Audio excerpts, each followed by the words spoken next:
Have you ever wondered just how you can get ahead, how you can land that gig, trying to break into the post-production sound industry? Well, if that's you, don't go anywhere. Today, I'm going to share a principle with you that's going to blow your mind. This very simple principle can not only get you around the people you want to work with, but can land that job that you've always dreamed about.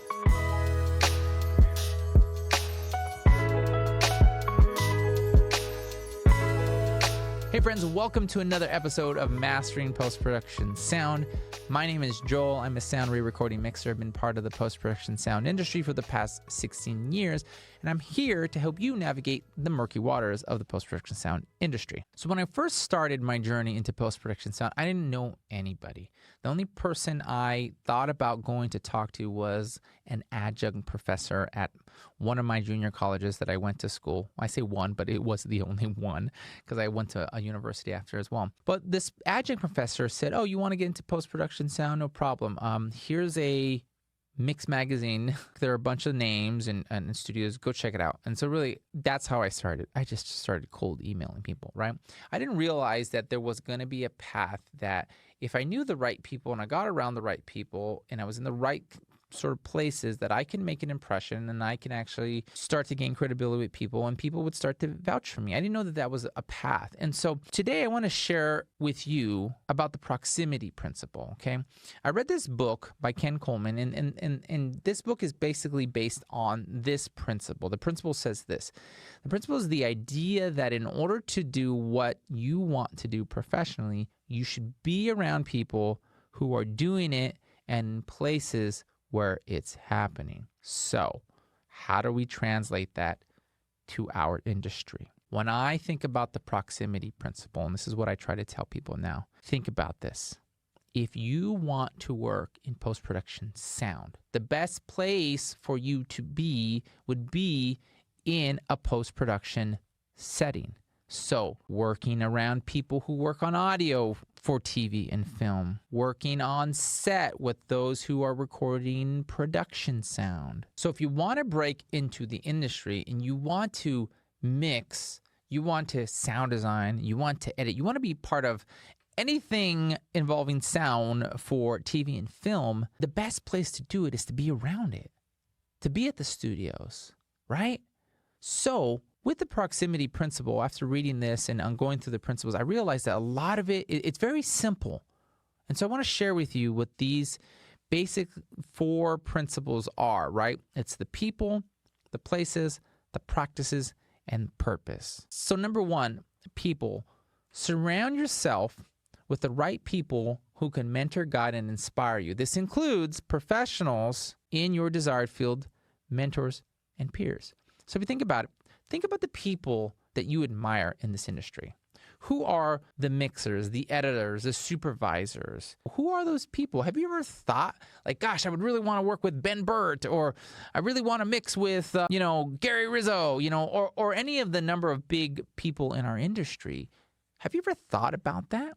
Well, the proximity principle tells us that if we want to be doing the work that they do, that we need to be around the people like that.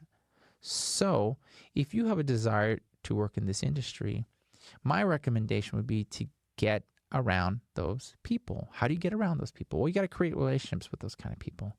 And the best way to create relationships with those kind of people is to create an authentic relationship. It might start on social media. It might start by liking their posts or like commenting on a post if they're on social media. But find a way to connect with them. Maybe you have an email to somebody you really admire in the sound industry. Well, dropping them a line and saying, "Hey, so-and-so, I'm such a fan of your work. I really admire what you do. I'm an aspiring sound professional as well. I just want to let you know that I think your work is fantastic. I learn from it all the time. And if I had it my way, you are on my dream list of people to work with." Boom, right? Like, how cool is that? They're like, oh, it's almost guaranteed that you'll get a response for them. So we have to get around the people that we want to work with. Sometimes, in the book, it talked about examples of people offering to give their work for free just for the exposure of being around that person. Hey, I'm going to go over here and I'm going to learn, and you don't need to pay me. I just want to learn from you. Would you mind could you use some extra help? I mean, oh my gosh, imagine that.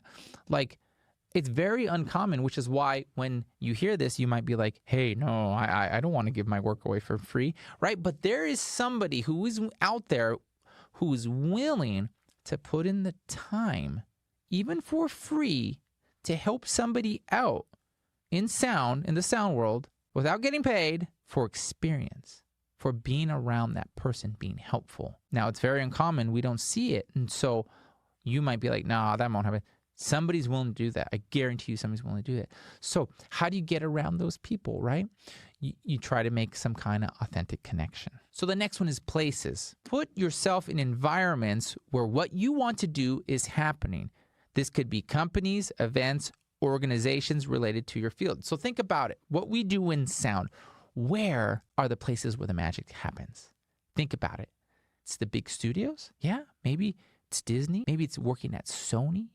Or the coveted Skywalker Sound. I hear so many people want to work at Skywalker. I haven't worked at Skywalker Sound. I would love to. So Skywalker, if you're listening, let me know. If you need an extra mixer, need some help. But think about it. What are those places? Where are the places? And it doesn't always have to be those big places. It could be the smaller places. Think about it. For post-production sound, where are the locations, right? It's LA, New York, London, right? Those are our big film post-sound locations. And then you could throw Chicago in there for like commercial stuff, right? Those are the locations where all the magic is happening with this stuff. So is it difficult for you to break into the industry if you're in another city? Yeah, it might be difficult. Absolutely. Is it impossible? It's not impossible. Again, it always goes back to what are you willing to do? Some people are willing to relocate. And if you talk to a lot of people in the industry, that's one thing that I learned right away. It's like, wow, there's not a lot of native Angelenos. When I started working in the industry, I realized, wow, they're from Chicago, they're from Boston, they're from over there, like from all over the place. And what did they do? They reached a point in their career where they said, you know what? A move is required. I need to change locations. Why? Because I need to get in proximity to the work that is being done, where the work is being done. So I want to work in Hollywood. I want to work in TV and film sound. Where am I going? I'm going to LA, right? So I've met so many people along the journey that they got up, relocated because the work was out here. So places, putting yourself in environments where what you want to do is happening. The next one is practices. Engage in practices that align with your career goals. This could be taking courses, attending workshops, or simply practicing the skills required for the job desired. When you think about post-production sound, this ties into the curiosity principle that I share often, is that curiosity leads to growing and learning. With practices, we must be always getting better. What is the thing that we're going to do to get better? Are we going to get better at our edits? Are we going to, take on more small gigs so that we can become a better mixer? Or let's redesign, scenes from our favorite movies or shows or commercials so that we can get better. We can flex that muscle. So are you engaging in practices that align with what you want to do in the post-production sound world, right? And again, this could be taking an online course. There are a lot of courses out there, right? And there's a lot of YouTube videos out there to teach you how to do certain things. So are we learning? Are we watching the videos? Are we going to the seminars? For those of us who are, in unions or associations in the post-production sound industry, there are workshops constantly happen. There are events that are being put on by the Cinema Audio Society and the Motion Picture Sound Editors. So the opportunities are there. Every time we engage in these practices, it helps us improve our skills, especially for those of you who are pivoting. Like, for instance, people who are in production sound that are moving to post-production sound. You may know post-production sound very well, but don't have a lot of experience mixing post-production sound. Well, there's going to be a period where you're going to need to get your reps in. You're going to need practice getting better at mixing on the post-production side, or at editing, or in sound design. So there is this period of practicing. This helps us move towards our goal of landing in the post-production sound industry. So if you ask yourself right now, what practices are you doing to get you where you want to go? If the answer is, not many, I would consider looking to add a practice that helps us one day at a time make a small step toward that goal of breaking into the post-production sound industry. And the last one is purpose. The ultimate goal is to find and fulfill your unique purpose in your career. I remember driving up the Hollywood freeway, looking and seeing the Hollywood side and just like praying, God, please, I would love to just work in this industry one day. I knew I was destined to do it. And along the way, you realize you find your purpose and you realize like, hey, I was meant to do this all along. And I believe that ultimately in the end, that I'm more than a mixer. I bring me, my unique life experiences, my talents, my character. And for me, it goes beyond the mixing, which is why I always believe that it is very important to take care of our mental, emotional, physical, spiritual self. That helps us become better creatives when we sit down to mix. Because in the end, mixing is very subjective, but we all want to get to the right place, which is sitting down, enjoying an awesome mix that makes us just feel, the emotions of the story. We are helping tell the story with sound, which is 50% of the experience. So I really believe that taking care of the whole self helps us be better creatives, better mixers, better editors, better designers. And my purpose is to help you find yours in this industry, to help guide you, to help direct you, to talk about the things that not many people are talking about. Sure, anybody can learn how to edit. Anybody can learn how to mix. However, how do you take it to the next level? What are the conversations that need to happen? How do you navigate the politics of the industry? Like I've said before, Mastering Post-Production Sound exists to help you navigate this industry. It's not just how to use this EQ or how to, mix ADR better, although those are helpful to know and to learn, but it's all this untold stuff. It's the soft skills. We can all learn the hard skills. When you mix at this level, you need to be able to mix. You need to be able to produce a good sounding mix. However, there's not a right way or a wrong way to get there. As long as you get there, mixing is very subjective. But in the end, I truly believe that one of the unique gifts that I get is to help you find your purpose in this industry. There are some of you out there who are meant to be superstar rock stars in this industry. I want to help you find your unique purpose in this crazy industry we call post-production sound. So if you feel lost in this industry and you have this passion to be part of it and you just don't know which way to go, understand that if we take the proximity principle and understand that in order for us to be where we want to be, we need to be around the people who are doing it in the places that it's being done.